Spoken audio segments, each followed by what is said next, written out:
Halo, lama sekali nggak bikin videonya selama ini 2020 dikit sekali, cuman unboxing beberapa aja tanpa suara, jempol-jempol gini doang.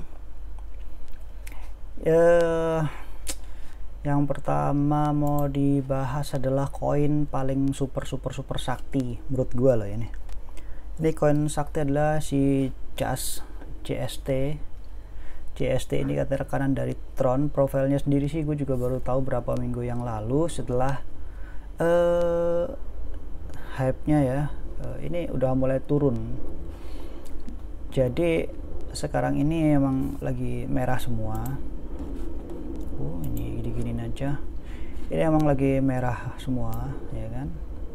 Jadi break dulu lah gitu ceritanya. Emang ada yang hijau tapi ya beberapa biarkan saja dulu. Jadi gara-gara si JST ini gue mulai main itu masih 100.000 apa 80 ribuan lah, 100.000 lah gitu kan. Ini di akhir bulan kemarin, bulan Juli ya, awal Agustus kali ya, awal Agustusan lah. Jadi si JST ini kenapa gue pilih ya, karena jujur seumur gue itu trading ya baru kali ini gue nemuin koin yang super sakti. Kenapa gitu kan? Jadi kalau kalian yang ngikutin hype-nya kemarin beberapa minggu yang lalu, si JST ini nggak butuh level support. Jadi setiap hari itu selalu mencatatkan resisten atau enggak ATH. Dia tuh selalu mencatatkan harga tertinggi setiap harinya.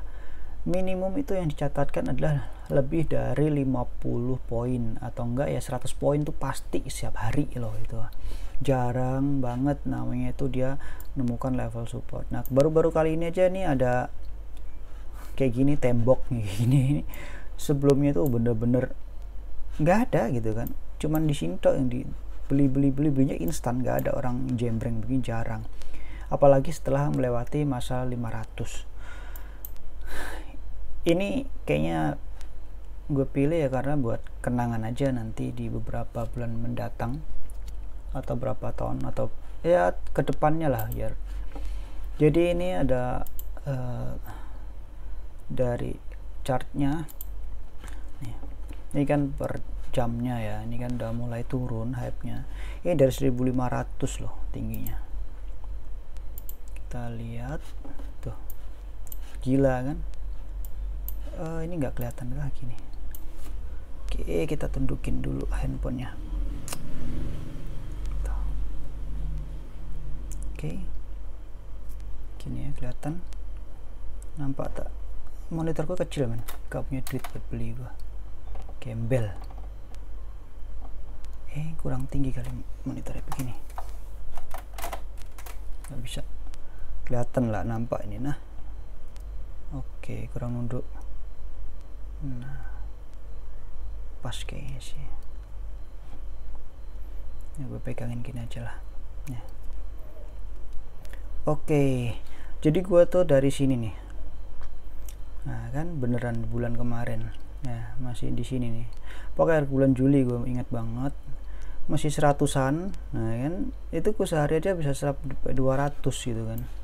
Ini dari sini nih ya kan, 100 di sini tiba naik ke langsung 150 poin gitu kan. Jadi setiap hari itu 50 poin. Terus ini satu hari loh ya, nih one day tuh, satu hari nyampe sini gue ngikutin. Nah, gue nggak pernah berpikir kalau koin-koin receh gini, karena dia baru rilis di bulan 5, 29 bulan 5 ya, 29 bulan 5.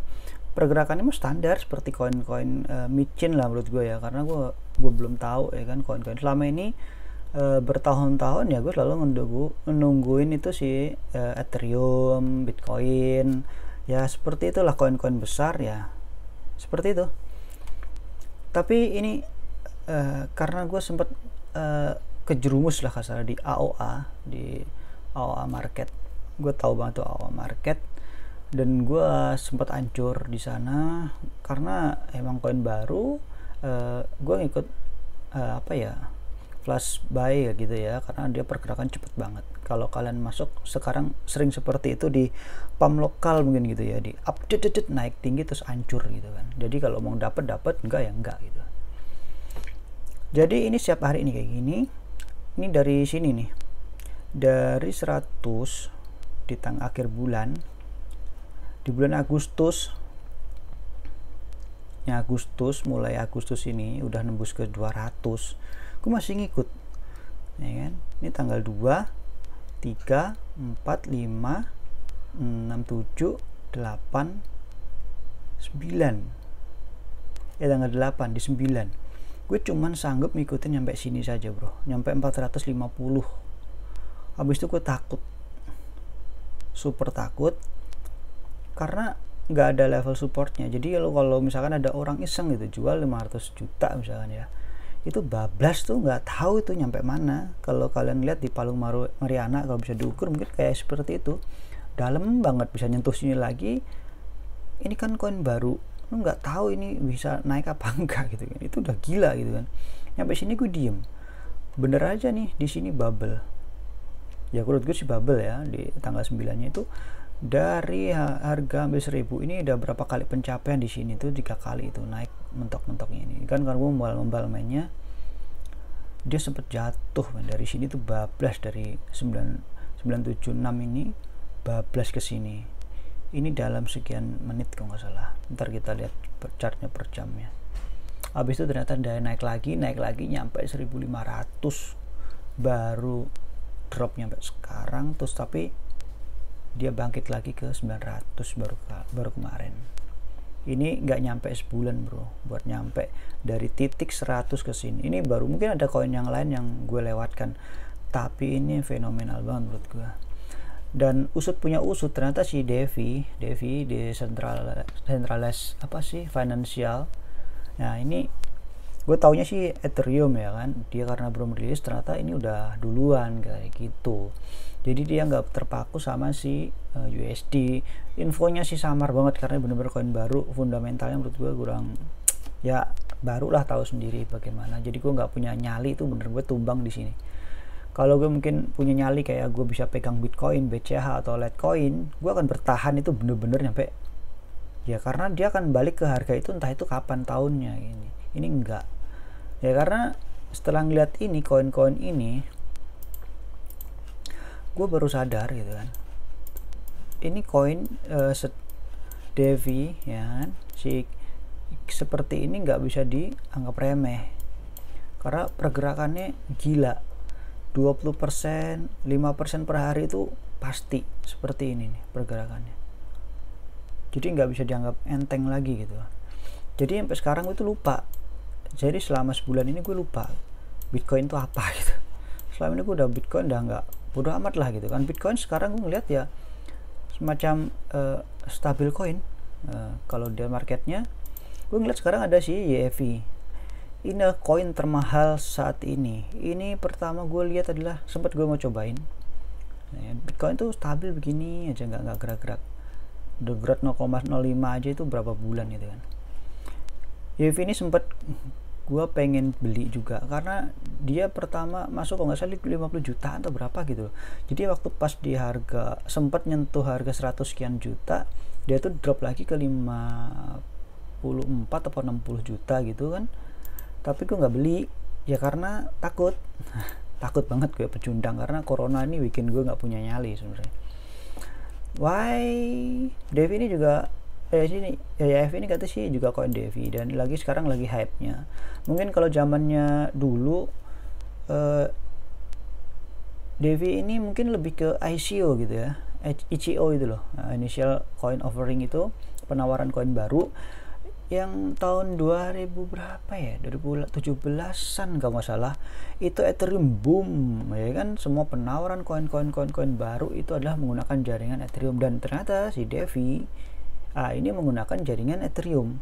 Gilanya itu pakai si apa sih namanya, virtual machine-nya Ethereum tuh loh, apa aplikasi apa sih ya, itulah pokoknya yang nempel itu, bikin aplikasi pakai. Nah ini kenapa alasan gue nggak beli ini juga. Lihat Ini yang beli cuma 400.000, 1 juta doang, bablas men. Gue belum kalkulasi ini koin apa gitu kan nih.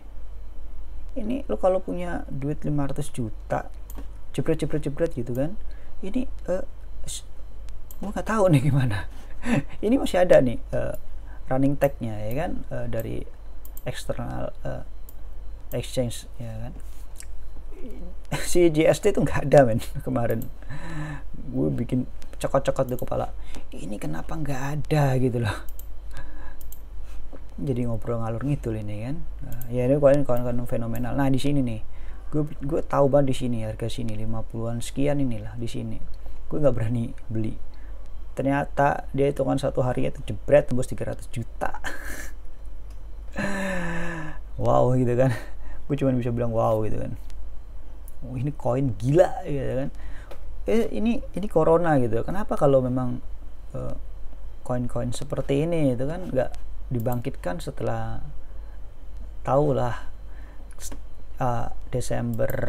Januari Februari kan tumbang itu gila, gue kena itu kan sadis banget. Jadi koin fenomenal itu aja heavy market sama si GST menurut gue ya ini gila. Jadi lo kalau mau berani main di sini, gue sih belum berani sampai sekarang.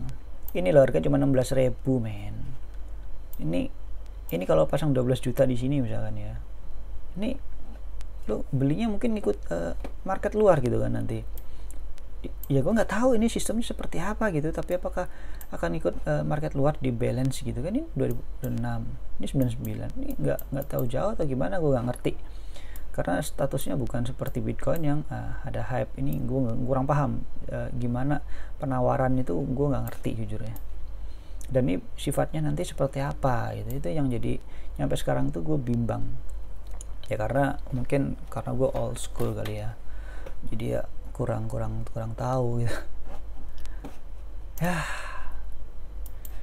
kalau koin besar masih minat masih, tapi ya apa ya, karena koin besar semacam Bitcoin kan ada sessionnya ya kan.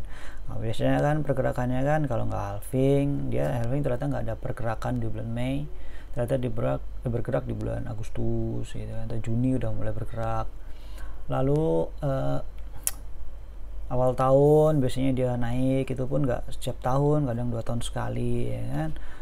Ya seperti itulah ya kan, si Bitcoin pergerakannya kita hafal lah kalau kita main Bitcoin. Lalu kalau ada isu politik dan yang lain-lain dia akan ngedrop seperti itu. Ini pergerakan hari ini Bitcoin itu hancur dan ternyata bisa menyeret semua koin. Ini sial banget ini. Gue percaya banget, gue tadi main di Tiful ini lihat Bitcoin ini udah bagus banget sebenarnya pergerakannya, tinggi banget. Dia sempat hancur di sini, kemudian dia naik nih tinggi banget nih, nggak pernah putus di sini nih dari bulan 7 men, dia udah mulai bergerak. Tapi nggak sih, paling bergerak ekstrim memang Agustus ya, akhir bulan Juli terus sampai Agustus ya kan. Di bulan sebelumnya ini hancur juga, ini bener-bener gue shock ini. Di bulan 2 itu hancur,